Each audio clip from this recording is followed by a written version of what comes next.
Okay, we have reached time. Um, so let's just go to the list, and I'll turn it over to Caleb. Yeah, so starting us off today is Nova. All right. Queenie the llama sighed as her wonderfully kind subjects bestowed gifts upon her for her 10th birthday. A giant woman with gray hair had bought her room with her and her friends still inside it at the store. Then the woman started writing on a slip of paper. It said, "Nova, happy birthday, Tutu." Tutu's my grandma. From this, Queenie deduced that Tutu was the woman with gray hair, and why is that spelled differently? With gray hair, and that Tutu was planning to give this slip of paper to someone named Nova. Judging Tutu's age from how she looked, Tutu was old enough to be a grandma. It was possible that Nova was Tutu's grandchild. Tutu did seem like an unlikely name for someone, so Tutu may just be a nickname. Well, Queenie didn't know what Tutu's real name could possibly be, so Queenie would just call her Tutu for now.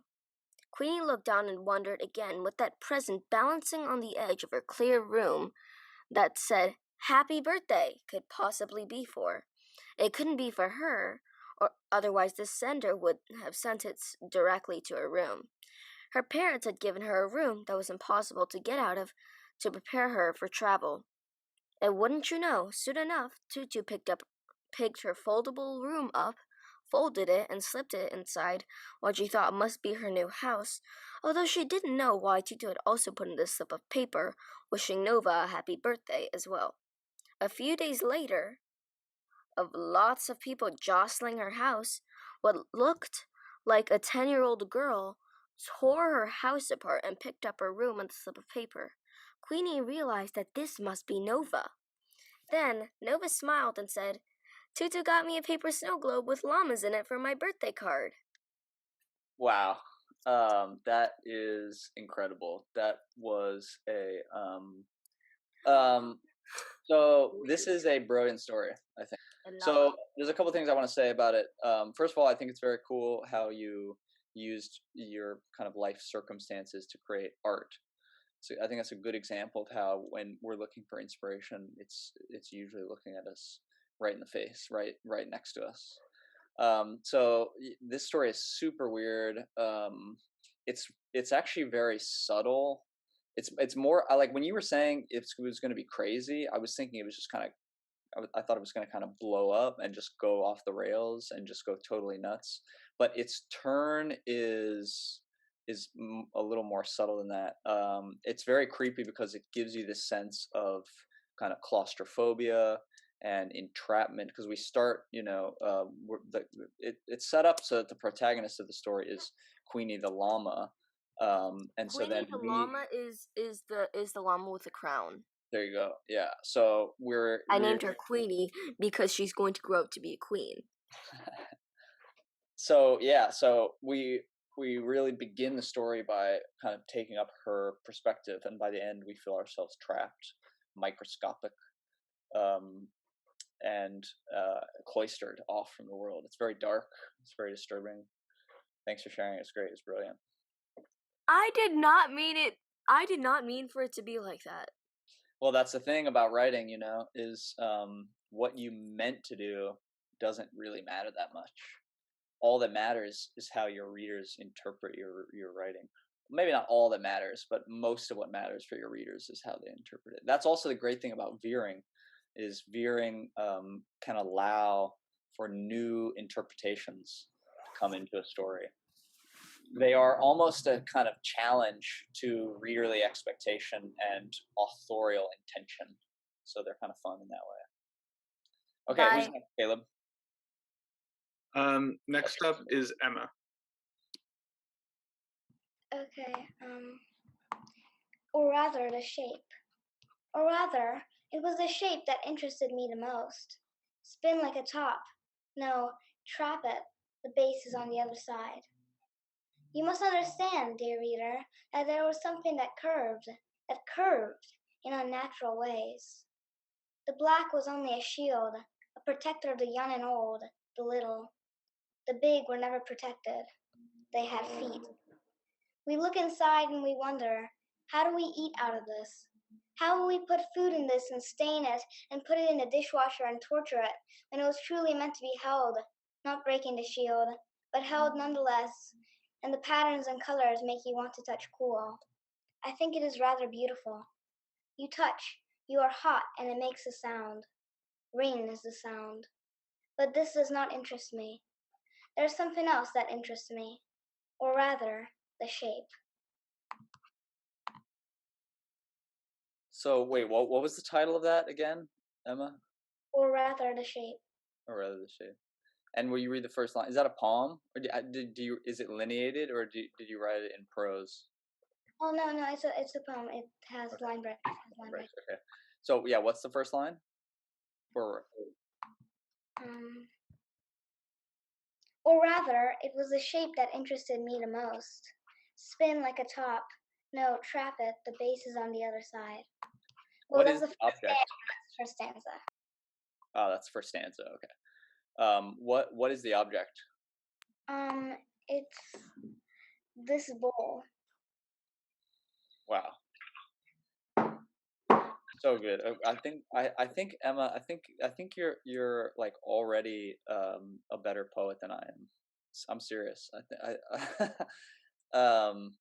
So that poem was really just like loaded with amazing lines, really kind of bizarre imagery. The thing I love about your poems, Emma, is that we get, when we hear them, we really get the sense of the shape of thinking. So your poems almost take up the shape of a mind in the process of working through a question. Um, or in the case of your poem, we get a mind in the process of attempting to describe an object that it doesn't name ever exactly. And it asks questions of the object. It defamiliarizes the object. It makes the object strange to us. I mean, now that you showed me the bowl, it makes perfect sense. I can see the bowl in the poem. I know exactly what every line meant. I know exactly how each line referred to the poem, or to the bowl, excuse me. I know how each line referred to the bowl. But in as the poem was going, I was thinking, this is the experience of trying to describe something that you don't understand, or of trying to describe something that you've never seen before, or and then there's something in the poem that is very like disorienting and alienating, and yet each line on its own um, is really smart. You do this thing. Do you know the poet John Ashbery? Have you heard of him? Yeah.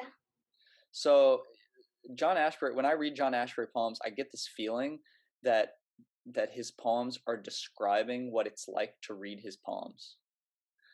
So when you read an Ashbery poem, you're reading a poem about reading an Ashbery poem, in other words. So the thing that interests me about your poem is the shape of it. And it tells me so right at the very beginning and at the end. It says, read the first, just a bit about the shape again. The Or rather, it's the shape. How does it go? the first stanza. Mm-hmm. Or rather, it was the shape that interested me the most. Spin like a top. No, trap it. The base is on the other side. There you go. Yeah. So what interests me the most about this poem is the shape of it.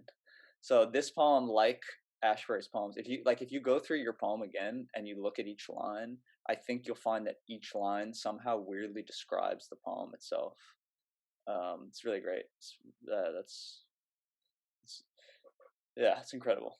And in terms of the veering, I didn't even talk about the veering.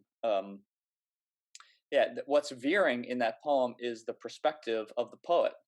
So it's like in that sense, it's like a Gertrude Stein poem. It's like Gertrude Stein writes these poems where she tries to describe objects from every angle simultaneously, as if your perspective of an object could be like surrounding the object and like navigating the object constantly and seeing it from all angles at the same time, like looking at a Picasso painting or something like that, Cezanne, you know. And so that's something that that your I would say that's the work of Veering in your poem, is that the perspective is constantly shifting. Um, yeah, it's great. Thanks, Emma. Thanks. Um, so next up is Ellie, and Ellie, you have the option of reading it yourself, or Connor, I can read it. Just let us know. Clay is ordinary. It has nothing extraordinary. It comes in different colors. It is duller than a molar. Clay is very extraordinary, though. It had created the first people who had landed below. Without clay, no human will be alive. Clay is way better than some tribe. Wow, that last line is so good. It's so funny. It's okay. So let me look at the poem again. Clay is ordinary. Yes. Okay. So the thing. Okay. Great. So the object is clay, and you talk about clay in a way that's very kind of light and descriptive. Um, and clay is used for different things. Clay is the substance of which people are created. It's the substance of all our material. But the turn in the poem comes really in the very last line. Without clay, no human would be alive. Clay is way better than some chives. So it's a very funny ending. It's very light. Um, it almost like calls attention. It almost, yeah, it makes light something that is very heavy with clay.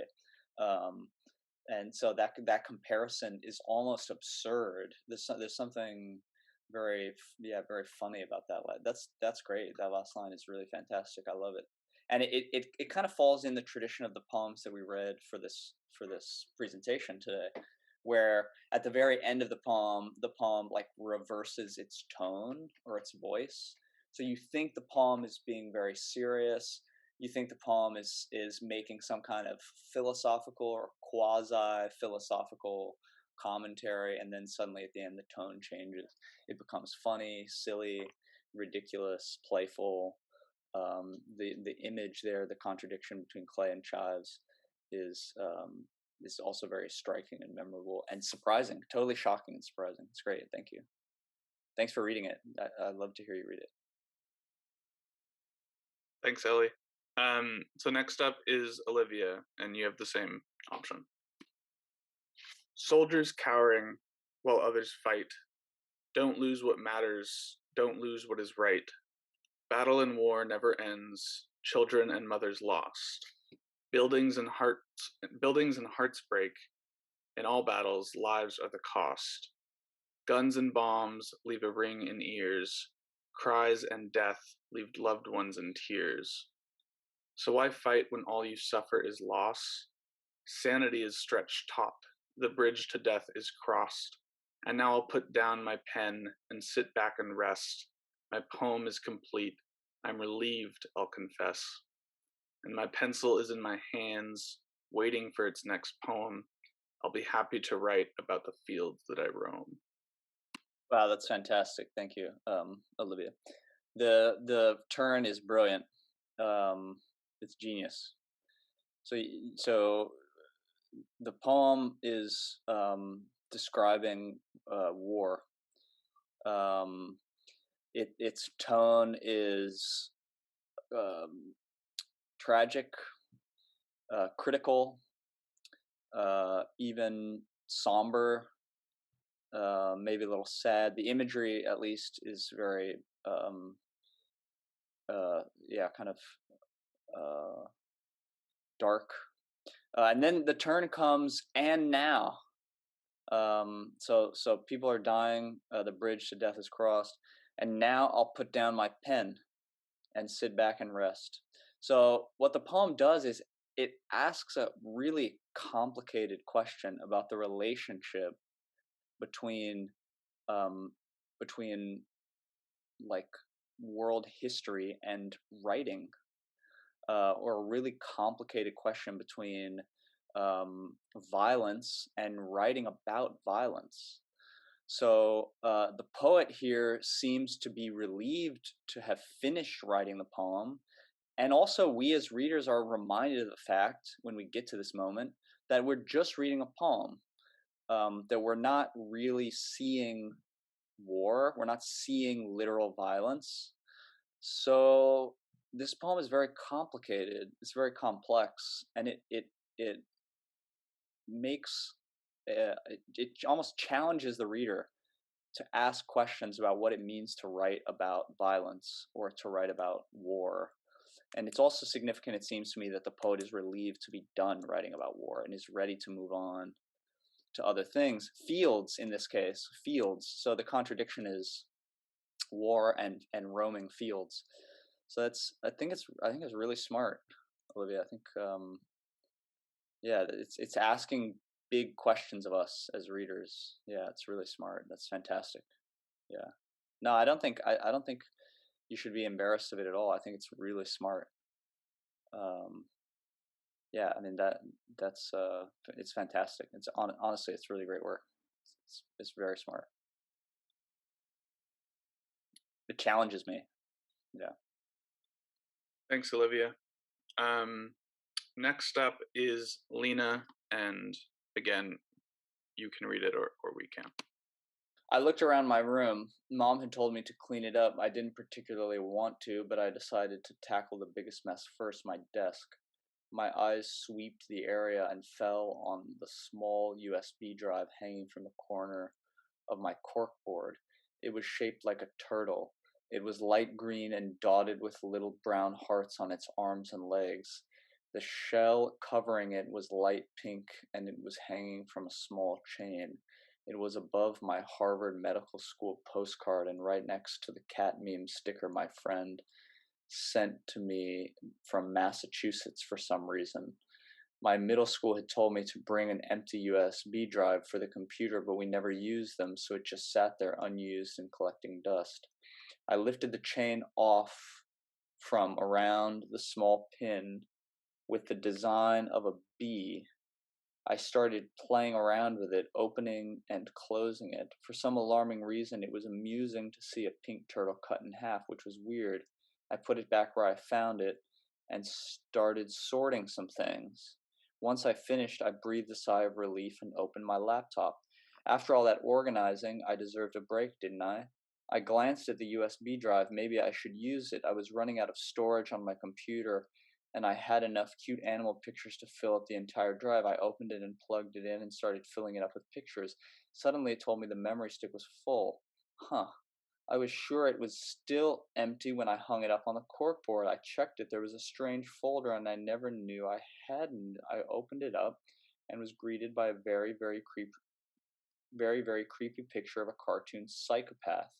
I yelped and jumped out of my seat. Suddenly, the drawing disappeared and revealed a slowly scrolling document covered in words. It read, "If you found this USB drive, you're in trouble. I'm coming after you. I will find you." I stared at it for a moment. I got this years ago. Wouldn't they have come after me by now? Maybe it was activated by opening it. I shrugged, removed the animal pictures from the drive, and unplugged it. I closed the drive and walked downstairs with it in my hand. "Mom, I'm going to go to the park," I said. "Okay, honey," Mom replied cheerfully. "But lunch will be ready soon." "It won't be long," I assured her. I went to the park. I threw away the drive in a trash can there, and that was that. Is that the end of it? Okay, Yeah. that's the end of it. Okay. Okay, cool. So great. That is super weird situation. The object is really good. It's good because it's so unusual, it's so strange and so specific, and I really do love specificity like that in literature. I think most people do. I think they really want to encounter very specific objects and images and things like that. So yeah, that's a really good one. It's also really creepy to the moment where the narrator is kind of enjoying the turtle being cut in half like that, like you have there now. um it yeah the creepy psychopath, the text is all very weird and strange, and I think you should just keep pushing it, just keep going and see what's going to happen. see what's going to happen with the drive, see what's going to happen with the text, and let's find out if that threat is empty or real. Yeah, that's very creepy, very good. I think your prose style is very good. Your writing's very clean and direct, and I like that a lot. It moves very fast, and I love the object. That's a very good start to what I think will be a really good story if you keep writing it. It's fantastic. Thanks for sharing with us. Thanks, Lena. So finishing things off is Shilla. Okay. Bianca was bored. She was always bored. Her parents were out of the house, her brother Maverick was playing video games, and her friends all had after school activities. All she could do was stare at her jewelry box in dejection. It was pink with ballerinas on it. She had never done ballet, and frankly, she was more engrossed with softball and tennis. The jewelry box was a gift from her mom's friend's daughter, and Bianca had loved it, cherished it, stocked it with all her jewelry, and went to play at her friend's house. Now, as she was staring at it, she wished it could move, speak, or make noise. Bianca suddenly sat up, looking at the jewelry box in wonder. There was something right under the blue ballerina's foot. There was a crease the shape of a crescent moon. That's weird, Bianca thought, confused. Was that there before? She ran her finger across the crease a few times until she decided to stick a fingernail inside the crease just to see what would happen. Her fingernail fit perfectly in the crease, almost like it was made for her. She applied just a tiny bit of pressure into the crease. Bianca heard the sound of a click so small she doubted a mouse could have heard it. Her heart nearly leaped out of her chest. The blue ballerina had popped out of its place, revealing that Bianca had just broken her jewelry box. She sat down hard in her seat, wanting to cry. Me and my crazy ideas. This wouldn't have happened if I stayed bored like a good girl. As if it was perfectly normal, a man jumped out of the place where the blue ballerina imprint was. He was wearing a blue suit, his hair greased back as if it was the 1900s. His smile was mischievous like a game show host, but more wild and crazy. Hello, Bianca Randall. Being descended from the Obnosa family, I give you a choice that no other person would have on this planet. The man's smile grew wider. Would you rather have the whole world destroyed, or you give your life for the world? That was when Bianca fainted. Wow, that's great. That's really cool. That was genuinely surprising to me, especially that ending. And I do like that. That's the end of the story. So I don't. Sheila, I wouldn't. This. I think Lena's story probably needs to go on to kind of realize its full potential. This story, it seems to me, is done. And part of that is because to end on this question, would you rather have the whole world destroyed or would you rather give up your life for the world, is like to leave us with that question is a way of forcing us to answer that question. So it's actually, this is a very good piece of flash fiction, I would say. It's genuinely surprising. It's really weird and creepy. The question is haunting and philosophical. You also do this really smart thing that's hard to do. It's actually the kind of thing that can't be taught in writing classes. There's this moment where you're describing Bianca. She's doing all these things. She sat down hard in her seat wanting to cry, and then we encounter this: me and my crazy ideas. This wouldn't have happened if I stayed bored like a good girl. So suddenly this is one of the ways in which the piece veers. So it doesn't just veer in terms of its narrative, it veers in terms of its narration. We are in the realm of the third person omniscient narrator. She does this, she does that. Then all of a sudden, the prose shifts. The narration mode shifts to the first person. This is called free indirect speech. Me and my crazy ideas. Now, a less skilled writer would say, she said to herself, me and my crazy ideas. She thought this wouldn't have happened if I had stayed bored like a good girl. A less talented writer would have told the reader that those were her thoughts. But you, with the talent that you have, trusted us to understand that that was a slippage between the thoughts of the character and the narration of the writer. So with those two things are collapsed into one, and we get to experience the kind of jarring emotional reality that Bianca has when we shift from the third person to the first person. That's a really hard thing to do. It's a technique. It's really a technique that I try to teach to college students, and they often still, after several classes, don't understand what it is. But yeah, that was really good, and it's very subtle too. Really smart and genuinely surprising. I think that's a fantastic and definitely complete flash fiction story. Great work. I hope that you don't mind that I took a little inspiration and took out the thing of Queenie, realized that this must be Nova, and changed it to this must be Nova. Nice, nice. That's great. That's very good. There you go. That's it. That's the free indirect speech. That's the veering. Okay, so I'm trying to catch up on the chat, but it's moving too fast for me. I'm gonna have to read these. It looks great. Okay, I think that's all right. That's at the end, and we're at the end of time. So if you have questions, you're free to stay after and ask them. Otherwise, okay, you're free to go. Thanks for coming. This is a good class. Very good participation. Great writing. Now I think we've had 2 weeks in a row with just really outstanding writing from everyone. So thanks for sharing, and thanks for coming. And we'll see you again next week.